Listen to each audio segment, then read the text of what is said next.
উপরে কি করেন আপনি? আর কইও না মা, আমার বেডি কবুতরটা আর বেটা কবুতরের প্রেমে পড়ছে। প্রত্যেকটা দিন এনে বয়ে থাকে। হ্যাঁ, আর সন্ধ্যা হইলে আমার এই চালের উপরে ধরতে হইতে হয়। শুধু কি বেটি কবুতরই বেটা কবুতরের প্রেমে পড়ছে, নাকি বেটা কবুতরের ভিতরেও প্রেমটা আছে?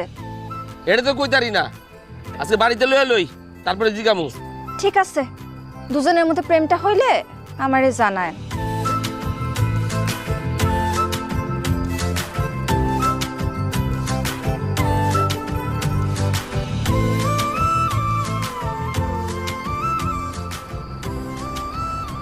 তোমার বেডি কবুতর খালি আমার বেটা কবুতরের কাছেই আয় না, আসাদ গোবারি যায়, জলিলের কবুতরের কাছে যায়। চরিত্রটা ঠিক করো।